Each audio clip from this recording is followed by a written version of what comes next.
So, film We Are Monster. Can you tell us about the character that you play in the movie?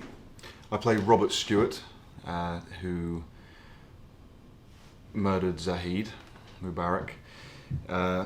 He was calling him a neo-Nazi is probably a bit much because he wasn't affiliated with any kind of party, but he held the same sort of views as those kinds of people. Had a Celtic cross tattooed on his forehead with RIP above it. Was in and out of various prisons and care and incarceration for most of his teenage life, and suffered from a severe personality disorder, which was mostly undiagnosed. So when you play a role like that, is it a combination of what you know about him as well as what you know about some of the afflictions that he had, or is it more about what actually happened to him and how you go about bringing that to screen?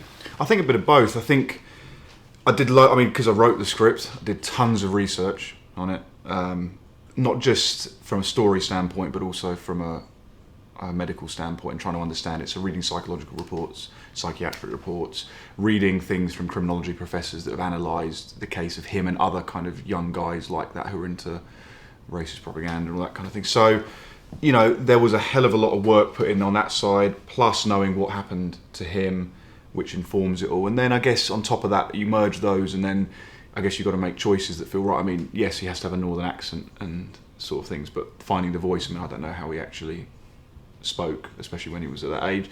So it's kind of finding things that make you find your way into it, I guess, and especially because there was a dual character, finding different physicalities for both of them, but all of it informed by both sides. I guess in some ways the writing was the biggest influence, and the writing obviously came from, we saw letters that he would write which informed the way he would speak, and then that would inform the way I would kind of inflect stuff and everything. So it was all kind of, I think it was easier because I wrote it. Mm-hmm. I think it's hard to call it a prison drama because there's certain things you expect from that genre. Why did you veer away from some of the things that we normally get from that kind of genre? I think when Anthony and I first started talking about it before I wrote the script, I think it was something we didn't want to make. There have been some prison films in recent... I know we got Starred Up last year, which was really great, but before that there have been some prison dramas that we weren't so enamoured by, and I think people had kind of got a bit tired of them. So that was an initial thinking.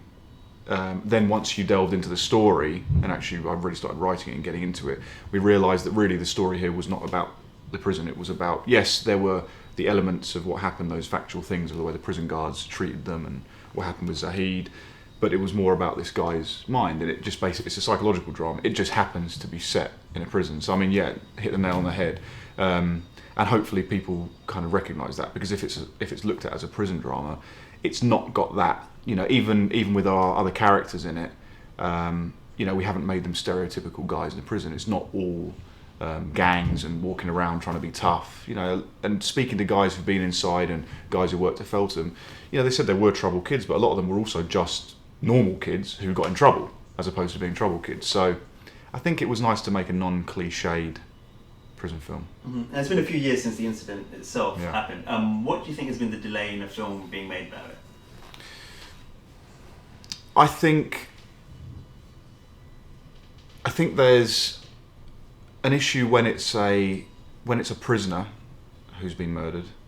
I think there's not the same level of public sympathy as there would have been for, say, Stephen Lawrence, even though the similarities are quite broad, especially with regards to the prison service and the police service and the accusations of institutional racism. I think that it's also a very tough one because, it's not a long film anyway, and it needed a concept and a way into the story to tell a story that could be a feature-length film. I think, there was a play on it back in, I think, 2006 or 2008, and that dealt with the court case and things like that. So that's a natural avenue that you could use, but we didn't want to do that, and also budgetary limitations dictate that it was obviously just more financially viable to make it in a cell.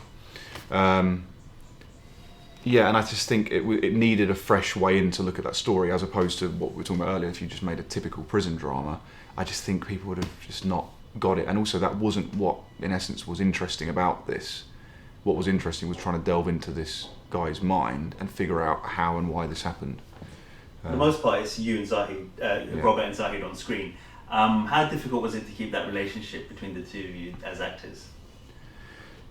It was okay after the first day or so, but for Aymen Hamdouchi, who plays Zahid, who was great, Anthony, the director, had a really good idea on the first day, which may be a normal thing that people do in these scenarios, but I hadn't even crossed my mind, and he kept us apart. And so the first moment that I met Aymen was not meeting him, was me just glaring at him walking into that opening scene where we first get led in, and we kind of did it quite in a linear order. So it was, we didn't do other stuff first. It was the first scene where we first meet was the first time we met, and I think that was quite weird, and I don't think he felt overly comfortable with me glaring at him across the room and not saying hello, because it's like when you meet anyone, even though it's acting and pretend, it's not very nice having someone who looks, I look different now, but with that look I had, it probably wasn't too pleasant. But it worked great, and then afterwards I went and gave him a hug and said hello to him, and then after that it was okay, we could just slip into it. But I think it was important because that was the first meeting in the film, so it was good that our first meeting wasn't a friendly one. It kind of gave the right kind of tension, and he looks uncomfortable in it, and I think he was uncomfortable. Mm-hmm. Now, having written the script, was it always your intention to play Robert, and what made you think that you would be right for that role? Well, yeah, it was always my intention. I always thought I was right for the role.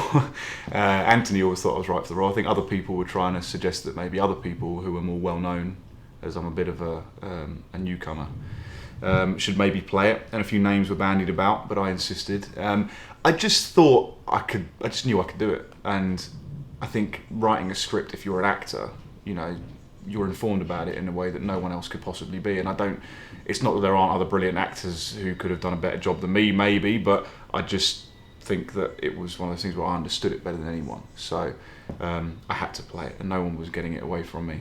Even though, like I said, I looked nothing like it, and people were kind of like, a few people, like a couple of the producers said to Tony, is he going to look right for this? Because he doesn't look right. And I said, trust me, I've seen myself with no beard and a shaved head, and I know that I can get a bit pastier, and I can wear some blue lenses, and we can make me look almost right. I don't look exactly like him in the film, but I look close enough that it works, I think.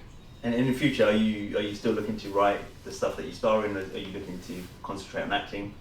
I like filmmaking as a whole process. So, if good roles and good opportunities come along, I'll definitely do them as an acting side. I wouldn't be a commissioned writer, but my own stories that I want to make, I've got 4 or 5 other scripts of varying sizes, big budget, low budget, some TV things that I want to make. I definitely want to be in all of them, 100%. So what projects are you working on at the moment then? I can't talk about them too much, but I have, I've got a few. I've got a movie which we're out to directors for at the moment, a different one. I've got another project with Tony, Anthony, the director of We're a Monster. We're going to do one together, and then I've got a few that are kind of too big for now, so they're kind of on standby for a couple of years, and I'll keep them under wraps and then unleash them once people know who I am a bit more. But yeah, got some good stuff coming up, hopefully. In that process, obviously the film was made a while ago, and it's been at various festivals and so on. Does it ramp up now that the film's about to be released in the UK, or has it been a continuous process of people being interested in it? No, it's ramped up a lot, and it's initially the pressure was quite a lot, and doing a lot of work, being a producer on it as well. And Anthony and I have kind of been handling a lot, and we had some great help. We have Noel Clark's one of our producers, and he's been amazing for us, really guided us through things and helped us a lot. And I think that's those kind of people around, and me and Anthony being friends as well as partners, it's kind of helped. So we've kind of managed to manage the expectation and deal with it together, and now trying to enjoy it a bit. And it has kind of built to a really big crescendo, because it was biggish at Edinburgh last year, and then it's died down, and there was just work in the background. And Okay, so for a film like this, what would be a mark of success then? I think a film like this, a mark of success is just simply being seen by people. I don't think there's any other barometer for it. I think it's purely if people watch it, appreciate it. You've seen it. I don't think it's the kind of film that people think, I loved it, I want to go and watch it 50 times. It's not that kind of movie. It's a film that you appreciate, you respect, hopefully, and you take something away from it, and people gradually start asking questions. And if it can stoke up enough controversy and questions, and you've seen the end credits at the end where we make it quite clear that we're not happy, the same as the ZMT, the Zahid Mubarek Trust, we're not happy with the answers that have been given and the solutions that haven't been forthcoming, then, you know, I think if more questions can be asked, then I think that's ultimately the success of the film. And finally, you've mentioned Zahid's family. Have they seen the film yet, and what's been their reaction to it? Yes, they have seen the film, and again, I think they appreciated it, and they got it, and they were happy with it. It was really tough watching it with them and letting them see it. One of the toughest days we've had in my career, let alone on this film, probably the toughest day. But yeah, they've been great, and we're going to work closely with the ZMT on anything we can, and try and publicise their cause as much as possible with the film. Excellent. Thank you. Thank you. Ladies and gentlemen, you're watching Hey You Guys! Hey You Guys, huh? Hey, you guys. Is that from the Goonies? It is indeed, yes. Nice. Hey!